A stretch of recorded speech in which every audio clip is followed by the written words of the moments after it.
Hello, good people.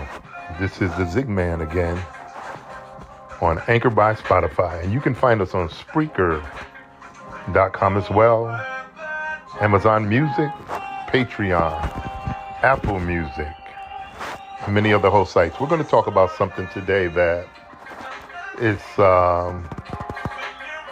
say the least, heart-wrenching. And I always say that some of you may be aware of it, and of course, there are probably a lot of us who are not. You know, I always give the benefit of the doubt to say that maybe some of you are up on the information, but again, more than likely a lot of us are not. What we're going to be addressing is this. Do you know that in 2022, we're getting ready to go into 2023, creators say the same, that there is still modern day slavery. Now, I watched this documentary called, and I want everybody who hears this, I want you to watch this documentary, The Cotton Picking Truth. That's the name of it. And I can tell you that I was appalled. I was, looking at this and I'm like, we're in 2022 going into 2023. Now, there's a place that's called Glendora, Mississippi. And there are testimonies from people who have been living in slavery with women, with mothers and daughters still being raped and beaten, and family members being beaten. Can you believe this? Being beaten. Like we're in the 1800s, and it wasn't right then. But to think about that in modern times, because unbeknownst to a lot of us, these are these are areas where, I was going to say rural areas, but these are areas where it's way, way, way off the beaten path, and it's hardly anybody that can get to these areas. So obviously it's not known. Now, in this documentary, when you look at it, you'll be able to see just the tragic conditions that these people were under, and some probably still under. And in fact, in 2009, now think about this. In 2009, there was a gentleman who actually went to the government to expose this. And this was actually, in this documentary, this was actually being filmed in front of the Capitol. And don't you freaking know that this was ignored. This was ignored by our legislature. This was ignored by Congress. This was ignored by the Senate. And there were inroads that were trying to be accomplished in terms of trying to really get some traction and have the DOJ, or whomever, these body politics, these people to react on this tragic, just this tragic history, because we haven't, in this country, as we all know, in this country, we have not come to reconciling, just the whole heinous, the heinous acts of slavery. We haven't dealt with it. It's being, for the most part, it's been ignored. When it affects black people, it's ignored. We all know this. When it's affecting white people, it's totally different. It's totally different. We send billions of dollars to the Ukraine, but yet, We still not have addressed the conditions of slavery. We still haven't addressed, the water crisis in Mississippi, in Flint, all of these things when it affects black people. Because truth be told, there's a concerted effort to eradicate black folks. Find any way to get rid of us. But we're still here. But find any way in whatever measures that, and all these things, it's not a mistake. We have to understand that these things like the water crisis in Mississippi, where you have a predominantly, African American demographic, same as in Flint when we had a water crisis there. We had people dying from the lead poisoning and so forth and so on. Nobody was brought to justice. Nobody was prosecuted for this. No one. At the expense of the lives of our people. But I want to read you something. And then I'm going to go to another area that talks about this, that's still going on. So let's just do this real quick. Mississippians confront modern day slavery. I had a fun-loving, trusting, smiling, working 19-year-old daughter, December 2012.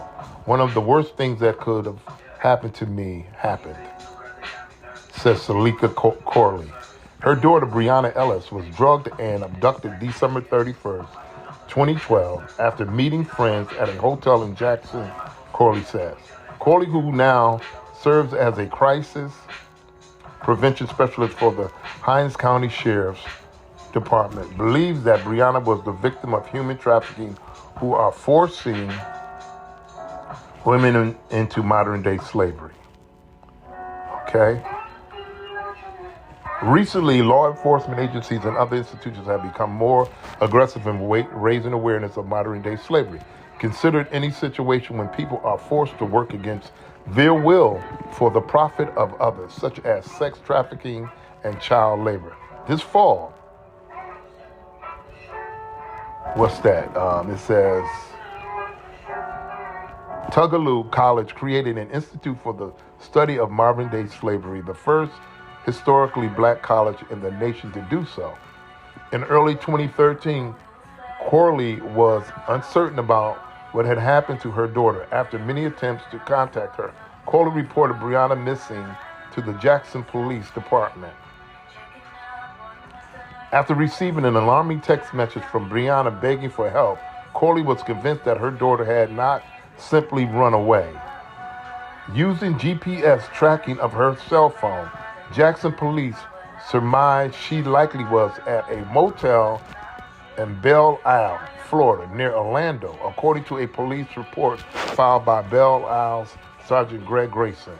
Jackson police contacted Belle Isle's police January 5 with reason to believe Ellis was being held against her will. According to the Belle Isle's police report, an officer found Ellis sitting in a car alone outside of the motel. When the officer approached her, Ellis confirmed her identity and asked that he please help her get home and to keep the other person away from her. The other person was an older woman who also had been in the car. Because Ellis would not describe specifically what had happened to her, Belle Isle police said no charges were filed against the woman, and Ellis was returned by bus to Jackson. She has since moved out of state and does not wish to speak with the press. Okay. More than 27,000 cases of human trafficking have been logged by the National Human Trafficking Resource Center hotline in the past 8 years. As of June 30, 29 calls to the hotline from the state of Mississippi were reported by the Resource Center to law enforcement this year. 21 of those cases were considered sex trafficking, and 7 of those cases were thought to be labor trafficking. The majority of the cases involve underage females. If you put yourself in the mind of a trafficker, a place like Mississippi is ideal for such a crime, says Special Assistant Attorney General Paula Boone, Deputy Chief of the Mississippi Attorney General's Bureau of Victims Assistance. We've got major highways that crisscross where are on the major rivers and coastal areas, and we sit centrally between major cities like Memphis, New Orleans, Atlanta, and Dallas, which are huge hubs for trafficking, says Boone. We've got agricultural construction as well for easy labor trafficking. Also, it's common for a trafficker to think, where is there less risk, says Boone, because Mississippi is a rural state. It's easy to imagine that agencies, law enforcement, and residents are aware of the indicators. The Mississippi Attorney General's office does not have a record of the number of arrests and prosecutions of human trafficking violations in the state, Boone says, but the agency is working on a database.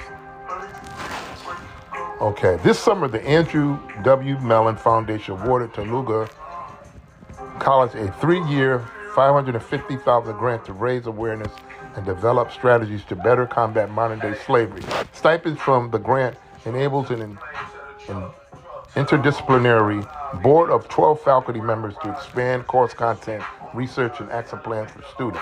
Okay, I'm gonna stop right there on that one. But I want to go to another area and read something to you about this other slavery that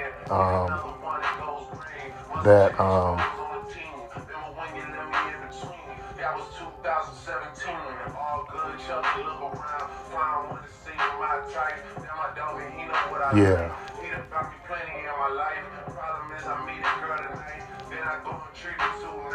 Yeah, this is when I was watching this, just to give you some background on this. This documentary was heart-wrenching, to say the least. You know, it was just heart-wrenching. Give me 1 second.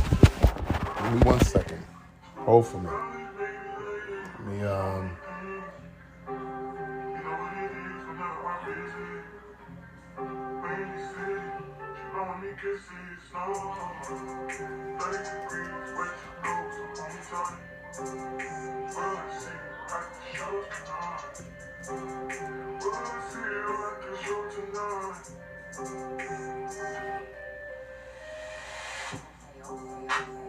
Jury in the safe on arrival, pistol on J for survival. A lot of people gunning for the title, a lot of people trying to take us viral. I was trying to have a nice night, the waiter brought a check for the meal. She said, babe, I think it was a typo. Nah, girl, I got it, that's like... Now, one of the things it talks about, and see, I also did a podcast on this. See, because as I was reading the 13th, the 14th, and 15th Amendment, and all of these amendments have to do with slavery, of course. And then when you begin to read the laws like Dred Scott and what's the other one? You begin to read Dred Scott, you know, and all of these different things. How with the Dred Scott decision had everything to do with where one state instituted slavery, where if you crossed over into another state, such as like Missouri or whatever, then the laws were different. So everything to do with Dred Scott had to do with the fact that Dred Scott was living in a slave state, and when he went to another state, such as Missouri or Maine or wherever it was, those states did not hold the same slavery codes. So it meant that he became a free man. Okay, but of course we know under the Constitution and under a lot of these amendments, what had happened was there were so many clauses put in the amendments where, you know, you can actually put a person back into slavery for the least thing. So when you look at the clauses in these amendments, there's always that clause that says except for. So in other words, you could be walking down the street, and because of a lot of these codes that the states had said, well, if you spit on the sidewalk, I can arrest you. And then you would automatically go to prison or go to one of these prisons where they had these convict leasing laws in place where they put you on a chain gang and you became a slave again. Free labor for the state. So this kind of stuff is still going on. It is still perpetuated. It is still going on. So I want to make you aware of that. So when you and I implore you to actually go and look at some of these amendments, because as far as and I've been as a lot of you who've been listening, I've been crying vote, vote, vote. But when you look at a lot of these amendments, some of these amendments have not been fully ratified, and we think we can vote. Don't get me wrong. We are allowed to vote. But there are so many loopholes and these clauses and these amendments that they can snatch this away from you any minute. So let's look at this. Give me one sec.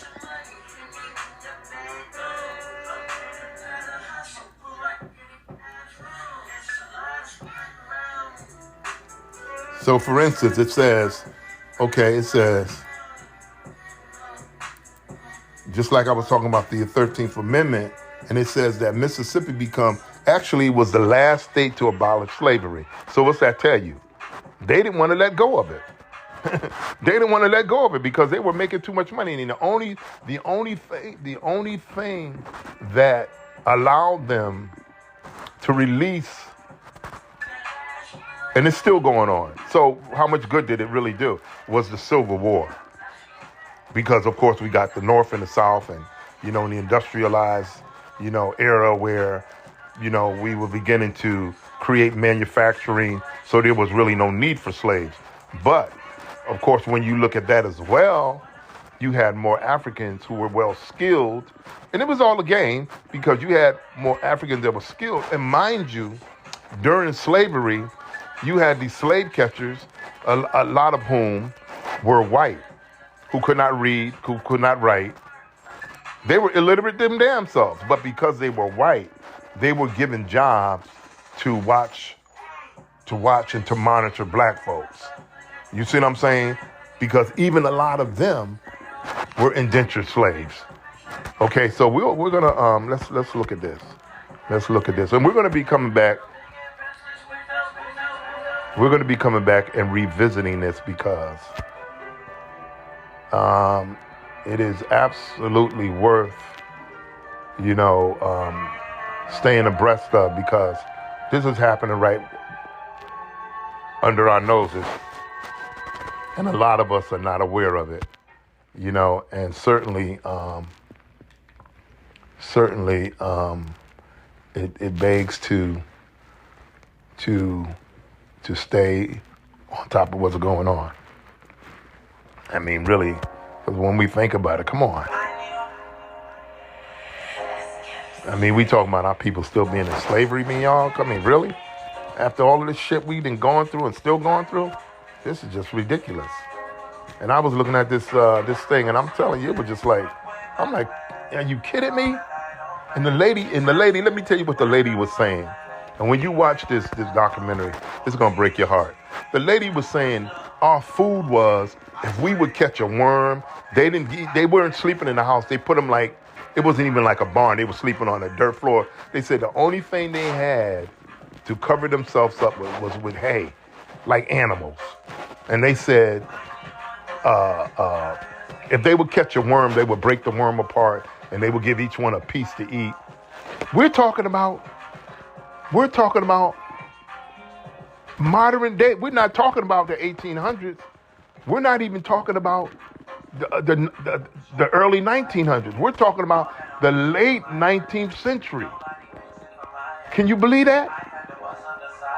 Because this guy that did this this video in front of the Capitol This was 2009. You understand what I'm saying? Okay, so anyways, she was saying about how if they would catch a bird, they would tear the bird apart, and they would all eat the bird. And if they caught a fish down by the lake or wherever, when they had time to go down there, and if they catch a fish, they would all share one fish. I mean, just they would share crickets. Wow.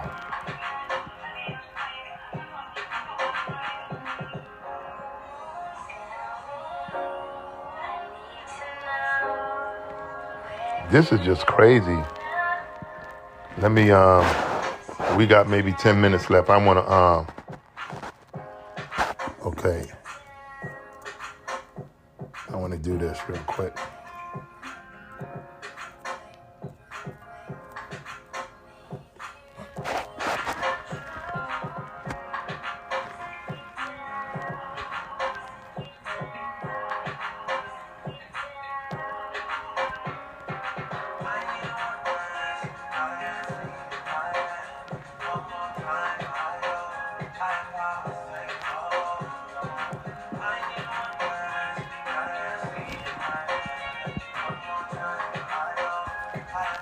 Give me 1 second.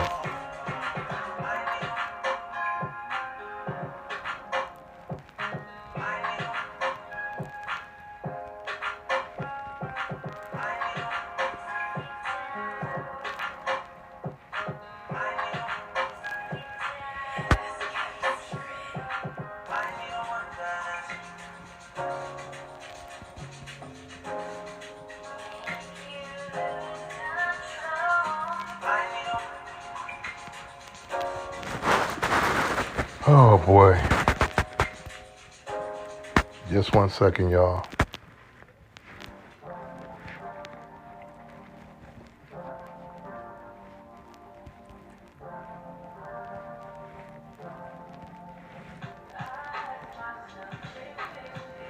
But I want you to absolutely watch this documentary, and I also want you to Google Glendora, Mississippi, and so you can actually find out how this is so sad, y'all, that our people in modern times was enduring this.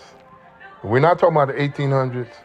You know, we're not talking about the 1700s. We're talking about, you know, in the 20th century.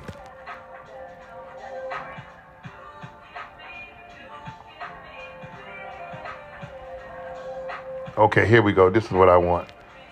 Give me 1 sec.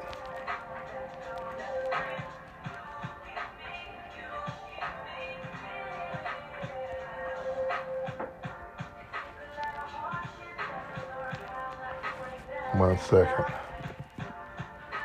Okay, here we go. Wait a minute. Give me a minute.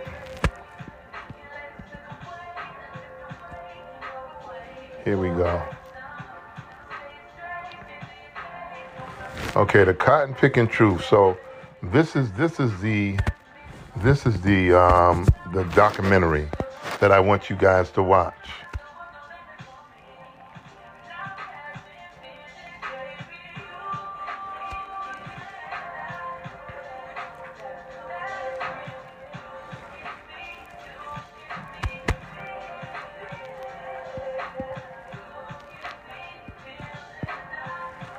Yep, this is the one I want you guys to watch.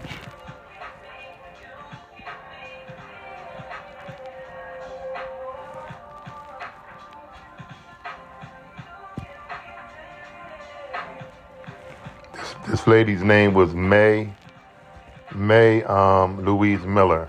And I watched this lady talk about this, and it broke my heart. You know, it broke my heart. It broke my heart to sit up there and listen to this.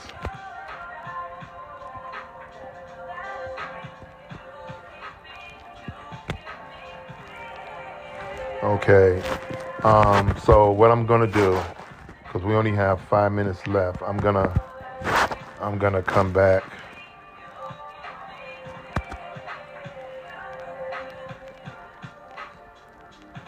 I'm going to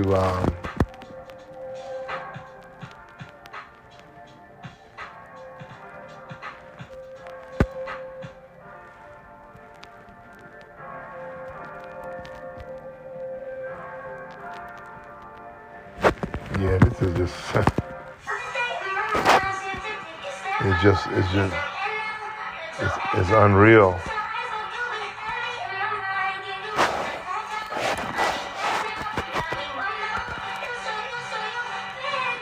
But I want y'all to certainly check this out.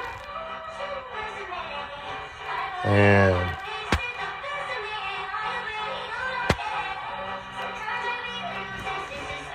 yeah, I want y'all to check this out. And they actually have a black mayor in this town that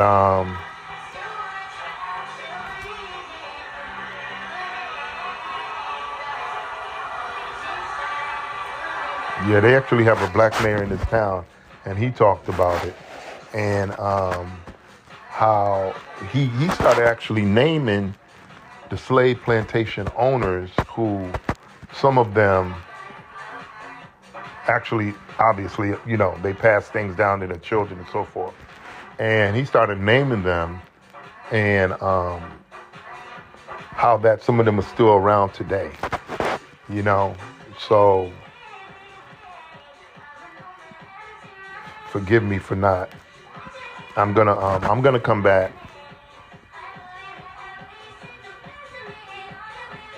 Yeah, I'm gonna be coming back.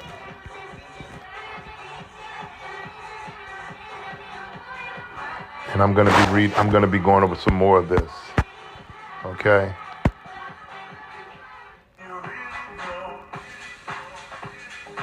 Yep, I'm gonna be coming back and go some more of this.